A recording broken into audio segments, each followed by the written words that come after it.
Hi friends, welcome to Government Exam Web. In today's video, we'll discuss about yoga philosophy. The school was founded by Patanjali. He is considered as the traditional founder of yoga philosophy. The literal meaning of the word yoga is union, that is spiritual union of the individual soul and the universal soul, and is used in this sense in the Vedanta. The Gita defines yoga as that state than which there is nothing higher or worth realizing and firmly rooted, in which a person is never shaken even by the greatest pain, that state free from all pain and misery in yoga. According to Patanjali, yoga does not mean union but spiritual effort to attain perfection through the control of the body, senses and mind, and through right discrimination between Purush and Prakriti. It is important to note that yoga is intimately allied to sankhya. The Gita calls them one. Yoga means spiritual action and sankhya means knowledge. Yoga philosophy has accepted the metaphysical and epistemological points of sankhya philosophy. It accepts perception, inference and testimony of sankhya and 25 metaphysical principles.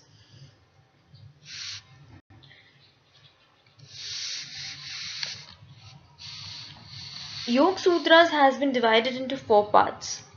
The first is Samadhi Pad, which deals with the nature and aim of concentration. Second is Sadhana Pad, that explains the means to realize this end. Third is Vibhuti Pad, it deals with the supernatural power which can be acquired through yoga. And the fourth Yoga Sutra is Kaivalya Pad, which describes the nature of liberation and the reality of the transcendental self. Patanjali Yoga is also known as Raj Yoga. Yoga is defined as the cessation of the modification of Chitta, and it consists of Buddhi, Ahankar and Manas. It is important to note that Chit is the same as that of Antakaran.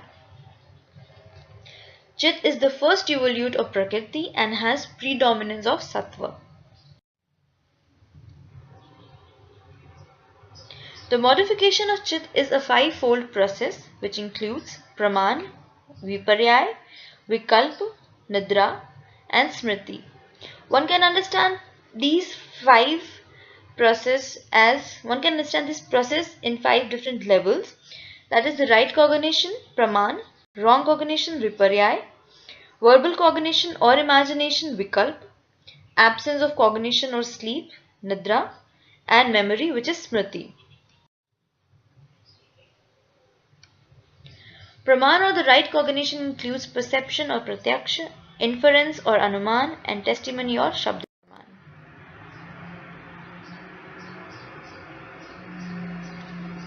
Hence, we can say that the modification of Chit is Pramana, Viparya, imagination, Nidra and Smriti.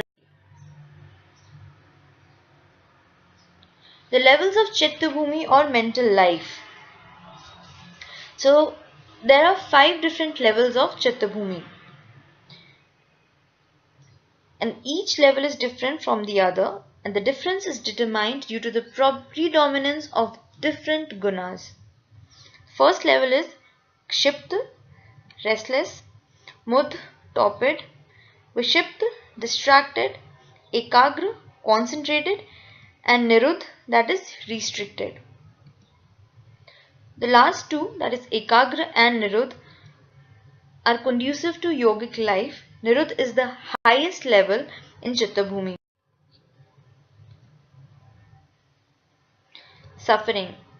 According to yoga philosophy, there are 5 kinds of suffering or klesha: avidya, asmita, rag, dvesh and abhinivesh. Avidya is ignorance, asmita is egoism, rag is attachment, dvesh is aversion, and abhinivesh is clinging.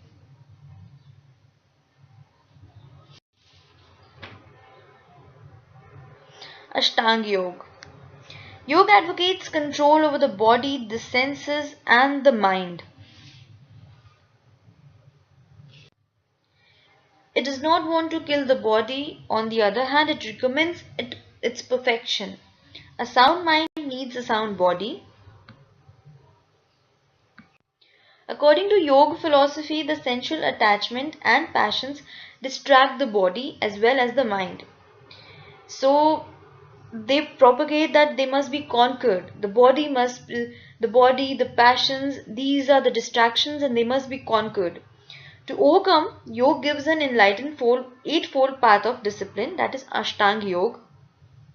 These includes Yam, Niyam, Asan, Pranayam, Pratyahar. These 5 are called external aids to yoga, that is Bahari Ranga Sadhan. Yam means abstination and includes the 5 vows of Jainism. It is abstination from injury through thought, word or deeds. This is ahimsa. From falsehood, satya. From stealing, asteya. From passions and lust, brahmacharya. And from avarice, that is aparigraha. Niyam.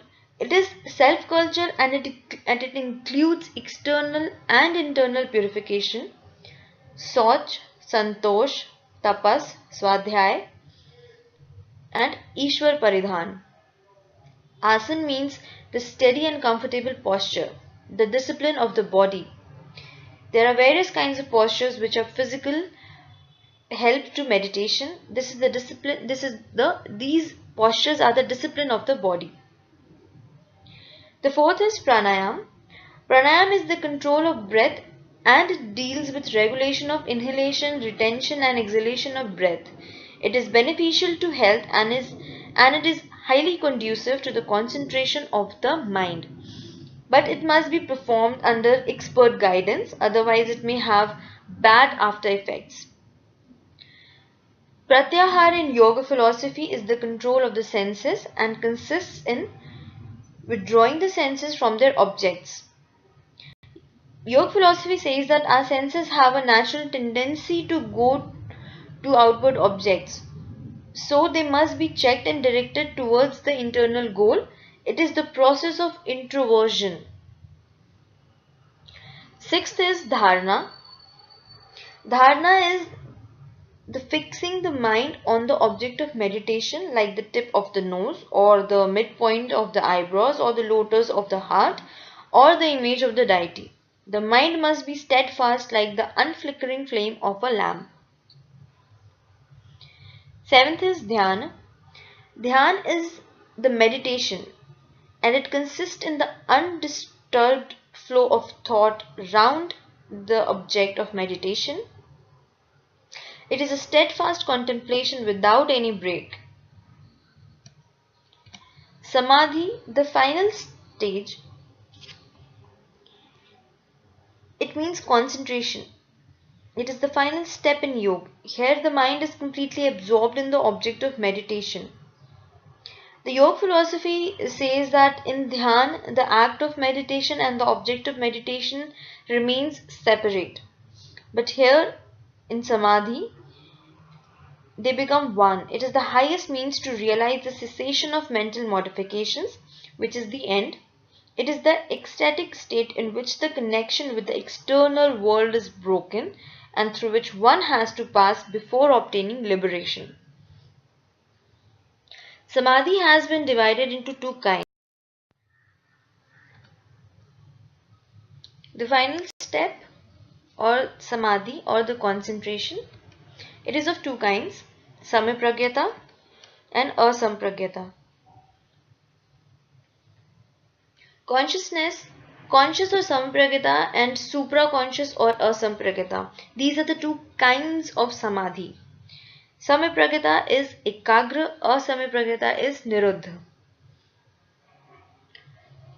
In ekagra, the consciousness of the object of meditation persists. In Niruddha, the consciousness is transcendent. In the former, the mind remains concentrated on the object of meditation.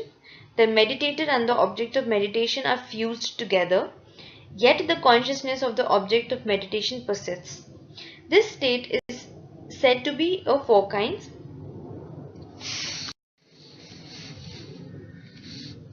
The first is Savitarka. When the chit is concentrated on a gross object of meditation like the tip of nose or the midpoint of the eyebrows or the image of the deity. Savichar is when the chit is concentrated on a subtler object of meditation like the Tan mantras. Sanand is when the chit is concentrated on a still subtler object of meditation which produces joy like the senses.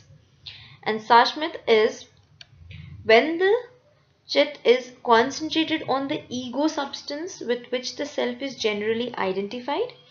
Here we have conscious ecstasy where individuality persists.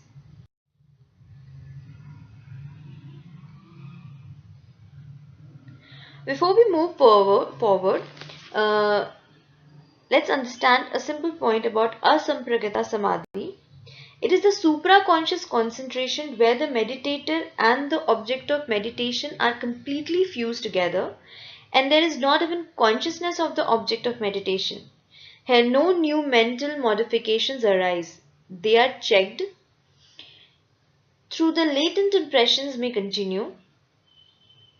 If fire is restricted to a particular fuel, it burns that fuel alone, but when the fuel has been completely burned, the fire also dies down.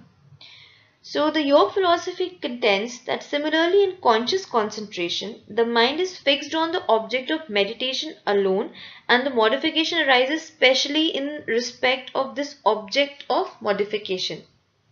But in supra-conscious concentration, even this modification ceases. It is the highest form of yoga, which is divine madness, perfect mystic ecstasy, difficult to describe and more difficult to attain.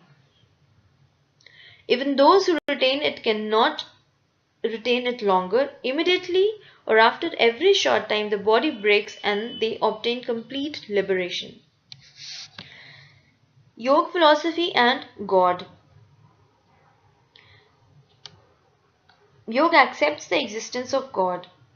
Yoga generates certain supra-normal powers, but they should be avoided and attention should be fixed only on liberation, which is the end of human life according to yoga philosophy. The ideal is Kaivalya, the absolute independence and the eternal and free life of Purusha Prakriti, life of the Purush free from Prakriti. Patanjali defines God as the special kind of Purush who is always free from pains, actions, effects and impressions.